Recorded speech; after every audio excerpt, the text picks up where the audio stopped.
By the way, this podcast is directed by AI. Be careful because we might take your jobs.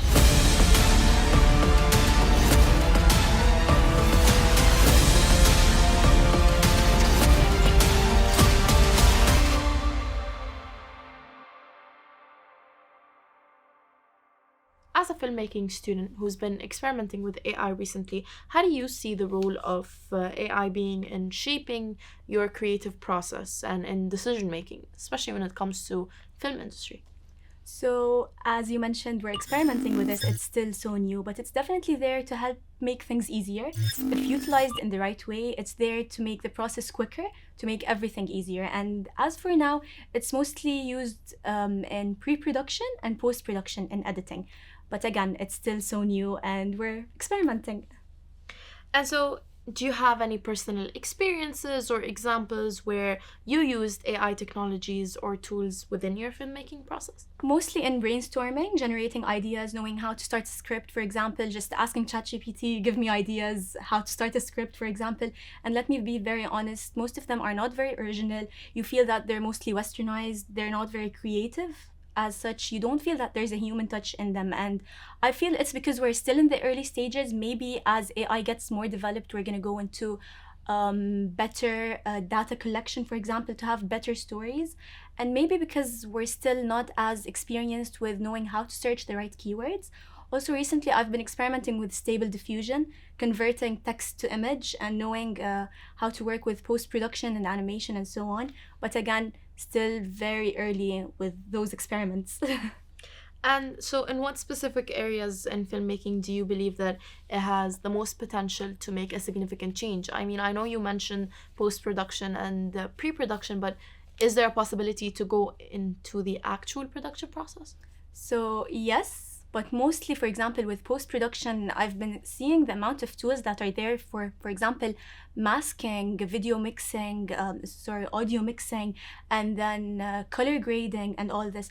But going into production, like you can see the amount of technologies, for example, to operate the camera. So maybe in later stages, instead of having 20 people behind the camera team, the cinematography, and so on, we can reduce the number to 5 people only operating the cameras. Is this good for us as film students graduating? No, less job opportunities. But then again, you're always going to need someone behind the camera.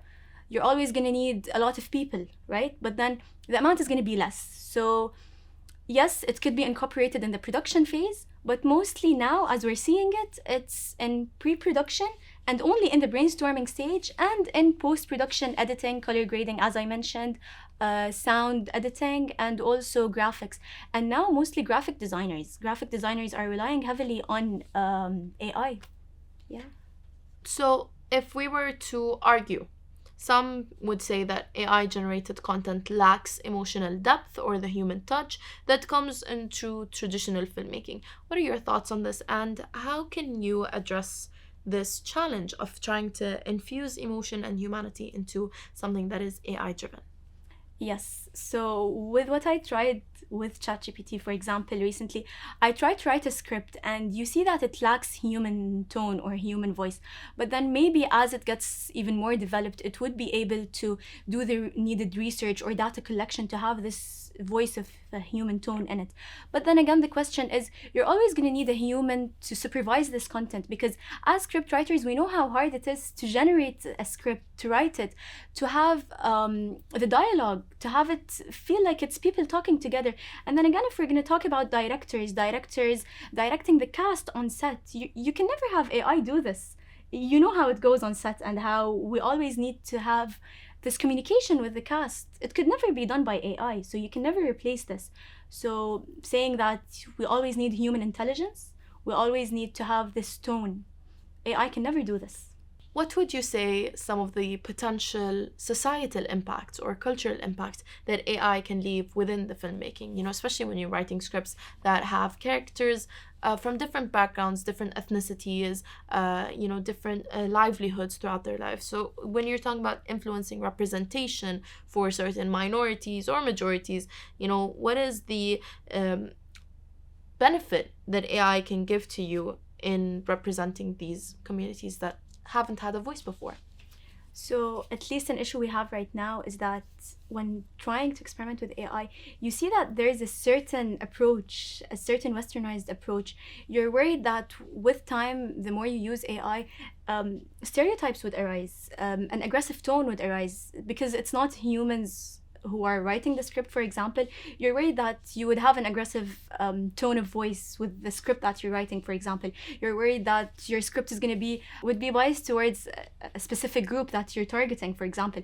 So definitely there are cultural inappropriate content that could be generated when using AI. When discussing ethicality when it comes to these things, you are a student in the end, and you have to go through programs like Turnitin and having not to plagiarize. Are there any ethical considerations that you would have or concerns that would arise when using AI in filmmaking, and how can you navigate through them? So definitely, like for example, when using AI, we just want to use it in the right way and use it for our benefit. For example, just to generate the idea and then take it for our own use, especially if we're using it for a program, for a project, as you mentioned. So taking the full script, and especially that when I was reading, for example, it's not copyrighted or saved for anyone's copyright. So for example, just taking the script as it is and using it, definitely we're gonna go to court in university. So yeah, we should be careful with those things. And especially ever since ChatGPT came out, we've been accused with plagiarism even when we're not even using it. So like, this is an issue. We just need to be careful with how we're using things. And don't you think some students will take advantage of this phenomenon? Definitely. That's why I'm telling you, with everything, and like that's what I was telling you, we need to know how to utilize these tools. If AI is to be there and even get more developed and so on, we need to know how to use it. And we were asking, is it going to replace us? Well, it's just about how we learn how to use it. Even with the internet, when it first started, it was those that learned it really quickly and then knew how to use it for their advantage that were there and got the best jobs, right? It was never there to replace them or anything. It was just about how you use it.